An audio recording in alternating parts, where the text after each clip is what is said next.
Okay guys, 6 o'clock, ganito itsura. Nagulat ako na medyo maliwanag pa.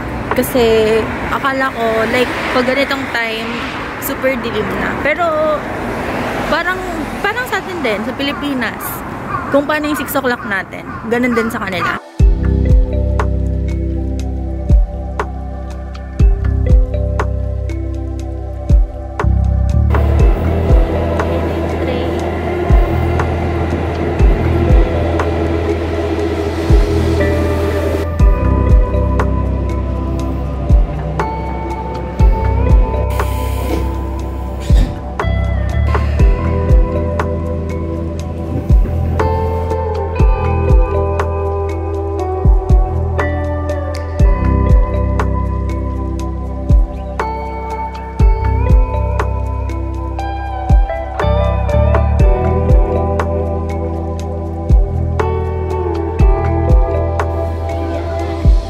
Pupunta ako ngayon ng Odaiba Station. So, from Toyosu Station, lilipat ako ng Yuri Kamome Line. So, panibagong line siya. Ito kasi subway. Ito, subway. Ito, hindi siya subway. Para siyang LRT. Parang kagaya sa atin. Nakaangat naman yung train niya. So, pupunta tayo doon. Tapos mga 9 stations away pa yon.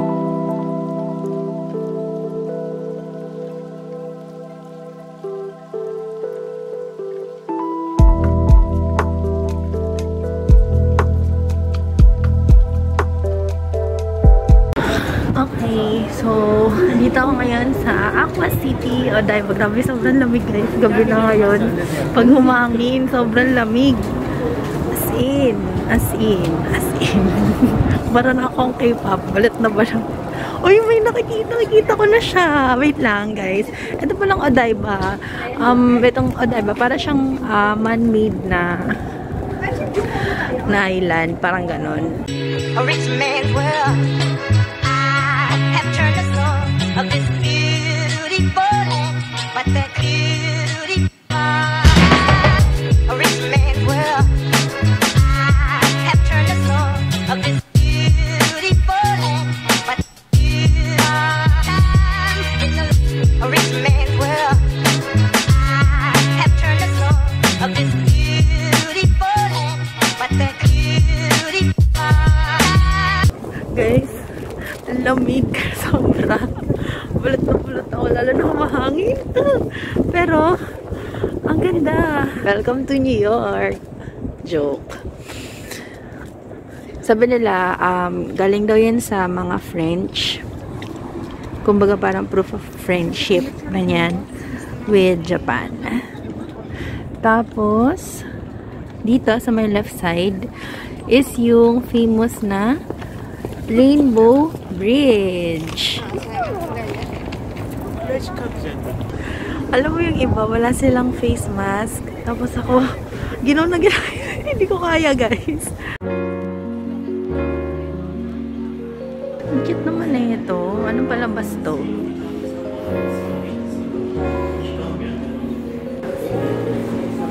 Daming kainan dito.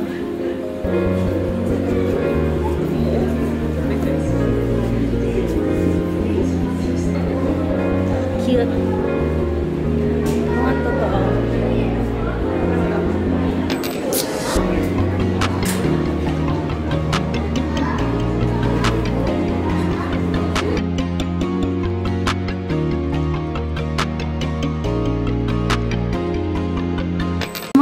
Taong nag-video dito.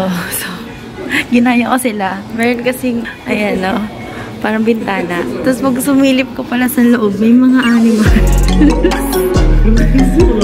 Cute. Ayan o, sumilip isa-isa yung mga tao. Ayan, cute naman na itong mga to. Ala, laki. Kasi parang nakakatakot.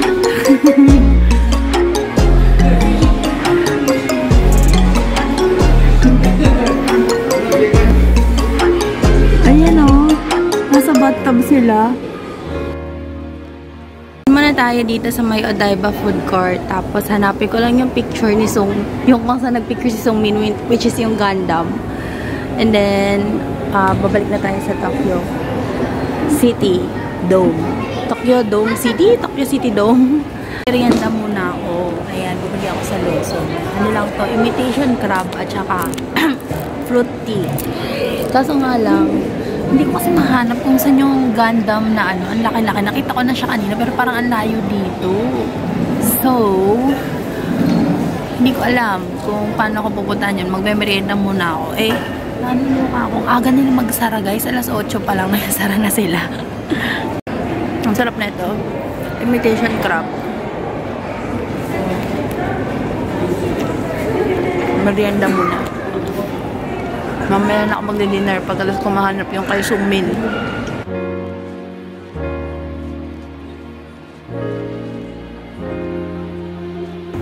Sobrang lamig. Pero sila, hindi ko alam, wala silang gloves, wala silang mask. Hindi ko alam paano nila nakakaya.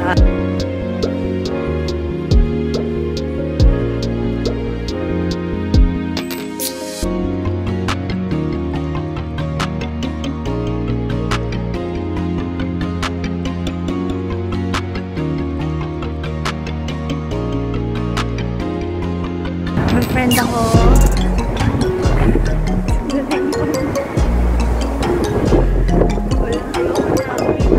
Sobrang lamig guys. Hindi ko na kaya. Ayan. River City. Sorry, hindi ko mahanap yung Gundam. Actually, carry pa sana pero sobrang lamig talaga. Tapos gabi na kasi. So, baka uwi na ako. Hindi ko mahanap. Okay, time check. It's 9:25 ng gabi and pabalik na ako ng hotel ko.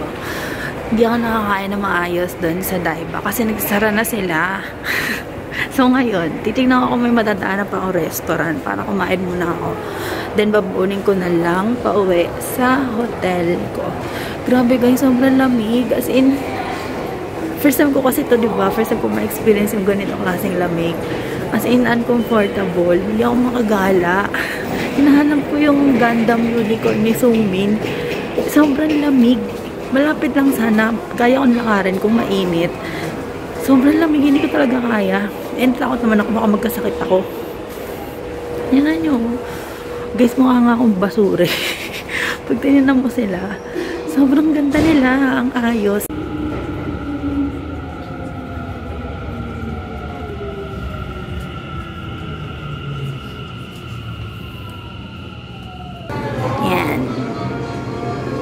Taran!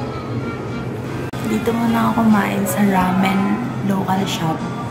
Tapos, nang pila kanina sa labas. Kaya, try ko din. Pero, hindi sila nag-i-English. Tapos, yung menu nila, ano rin, Japanese. Pero, yun nga, kailangan ng Google Translate. Okay naman ako. Order naman ako. Ito. May ticket na ibibigay. Yan. Tapos, isi-serve na lang.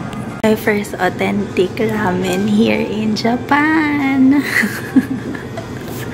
For only 920 yen. So, titikman natin, guys.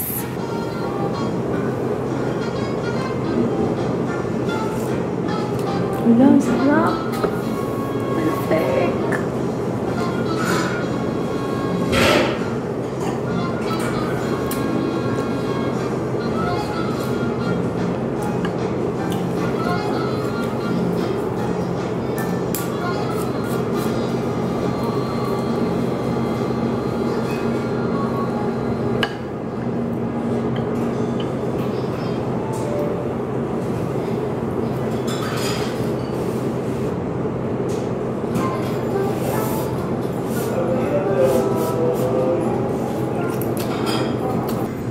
Guys, grabe yung egg. Sobrang sarap.